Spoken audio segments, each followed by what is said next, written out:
Y la palabra de Dios dice en Mateo capítulo 2, versículo 1 y 2. Cuando Jesús nació en Belén de Judea, en día del rey Herodes, vinieron del oriente a Jerusalén unos magos, diciendo: ¿Dónde está el rey de los judíos que ha nacido? Porque su estrella hemos visto en el oriente y venimos a adorarle. Comprobemos cuánto tenía de rey. Solo Mateo menciona la visita de los magos del oriente. Eran sabios persas que estudiaban las estrellas. Venían a adorar y a honrar al rey. Estos hombres no preguntaron: ¿dónde está el Hijo de Dios? ¿Dónde está el Hijo de María? Ni preguntan por María, ni por José, sino ellos preguntan por el niño. Y no le dicen: ¿dónde está el niño que ha nacido? Sino de una vez: ¿dónde está el rey de los judíos que ha nacido? Para ellos era el Salvador del mundo. De tal manera que ellos vienen preguntando por el rey de los judíos. Tenía nombre de rey. Mateo capítulo 1, verso 21 al 23, dice: llamarás su nombre Emanuel, que traducido es Dios con nosotros. Una palabra persa que lo declara ser el rey de Israel. Posesión de rey, capítulo 2, verso 6.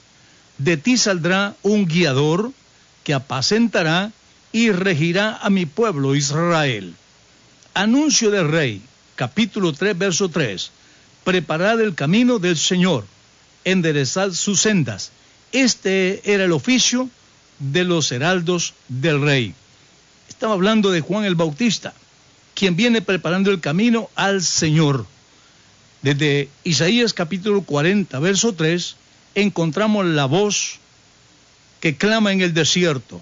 Ese era Juan el Bautista que viene adelante preparando el camino al rey. Y detrás de él viene Jesús haciendo lo que se le había encomendado. De tal manera que algunas veces ha habido una confusión. ¿Por qué se dice aquí de unos magos? Estos no eran de la magia negra, ni tampoco eran hechiceros, sino que así se les llamaba a aquellos que tenían los estudios de los astros y conocían el firmamento. Eran hombres de diferentes lugares que venían acá. La tradición dice que eran 3 hombres y dan hasta nombres, pero eso es falso. La Biblia no dice cuántos eran, simplemente dice unos magos. Estos estudiaban lo que es la astrología, y ellos vieron esa estrella que lo guió hasta el lugar donde el niño había nacido. Y repito, ellos no vienen preguntando por María ni por José, ni vienen hablando del Hijo de Dios. Ellos de frente vienen hablando su misión: el rey de los judíos que ha nacido. Claro, esto puso en problemas a Herodes, porque él se sentía el rey de los judíos en esa época, pero él era un extranjero, él era romano.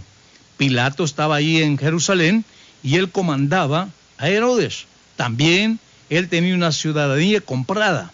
Entonces, para ellos era desafiante que dijeran: el rey de los judíos ha nacido.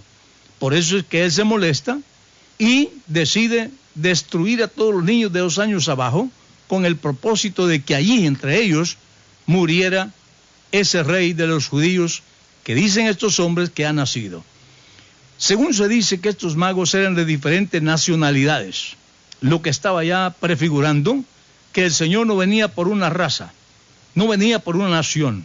Él venía para ser el Salvador del mundo, no importa qué raza, qué color, qué tribu, qué lengua profesen. La salvación ahora es para todos los hombres, de todo color, de toda raza, en todo el mundo. Solamente que hay una sola puerta para todos. No es asunto de que uno entre por la ventana, otro por la puerta de atrás. No, Jesús dice para todos: yo soy la puerta, y el que por mí entrare será salvo. De tal manera que todos tenemos en esta dispensación que hacer lo mismo, no importa de qué nacionalidad sea. Aún los mismos hebreos, los mismos judíos, tienen que nacer de nuevo. Y nacer de nuevo no simplemente significa hacer lo que la gana le da, sino obedecer lo que dice la palabra de Dios. Hemos visto personas que dicen, han nacido de nuevo, pero realmente han hecho mal bautismo, bautizándose en títulos, en la manera de la tradición romana, y no como dice la palabra de Dios. Y esos son malos partos, de tal manera que no es un nacimiento natural, de tal manera que tiene que hacer como la palabra de Dios dice, le guste o no le guste, es lo que la palabra de Dios dice. Tiene que nacer de agua, pero en el nombre de Jesús, para remisión de sus pecados. De otra manera, solo es una bañada sin jabón, que ni le ablandó la tierra siquiera, si solamente lo hace en títulos. Nadie se hace cargo a sus pecados. Pero Jesús murió en la cruz del Calvario para redimirnos de esos pecados, de tal manera que cuando invocamos su nombre, es entonces cuando hay salvación, cuando invocamos el nombre y bautizándonos en ese nombre. Por eso preguntamos ahora, ¿cuánto tenía Jesús de rey? Coronado, coronación de rey, capítulo 3, verso 17. Este es mi Hijo amado, en quien tengo complacencia. Este es el testimonio de la deidad hacia lo humano, hablando Dios mismo a lo humano. Es un testimonio de la deidad a lo humano. Lo mismo también vemos la relación que hay de lo humano hacia la deidad. En la oración que Jesús hace, es lo humano expresándose, comunicándose con Dios. En el mensaje de Dios es comunicándose Dios con lo humano. Respeto debido al rey. Capítulo 4, verso 10. Al Señor tu Dios adorarás y a Él solo servirás. Jesús es el Señor y es Dios, y como tal merece ser reconocido y reconocerle como soberano. Él es el Todopoderoso. Él es el Dios del Antiguo Testamento. Él es el Dios que creó todas las cosas, y no hay otro Dios a la par de Él, ni adelante ni atrás. Él es el único y verdadero Dios, y en quien tenemos realmente nuestra esperanza. Así que al mismo diablo Jesús le dijo, al Señor tu Dios adorarás y a Él solo servirás. ¿A quién estaba tentando Satanás? Era a Jesús. ¿Y por qué Jesús le sale con esta respuesta? Al Señor tu Dios adorarás. Satanás le ha dicho a Jesús, todo estos reinos te daré si postrado me adorares. Jesús le responde de esta manera, al Señor tu Dios adorarás. ¿De quién le estaba hablando? De Él mismo. Y Satanás no tuvo nada que vociferar. Aceptó, porque reconoce que Jesús es el Señor, el Dios Todopoderoso.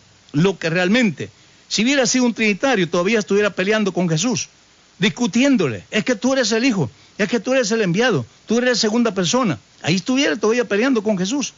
Pero Satanás, que es el diablo mismo, conoce quién es Dios. Y quiero decirte, creyente común, que si tú no andas listo, el diablo conoce mejor a Dios que a ti mismo, que tú mismo. Tú no lo conoces, porque dices que es un Dios en tres personas. El diablo no lo conoce así. El diablo claramente dice, Santiago 2:19, los demonios creen que Dios es uno, y saben que Dios es uno. No saben que son dos, no saben que son tres, pero ellos se ríen cuando oyen a los dualistas, trinitarios, politeístas, diciendo que estas son imágenes de Dios, que Dios son dos personas, que Dios son tres personas. El diablo mismo se ríe y dice, bueno, están en mi bolsa, están engañados. Y con esa Biblia se van a ir al infierno. Pero qué bueno cuando hay alguien que conoce quién es Jesús y le adora verdaderamente como el Dios Todopoderoso.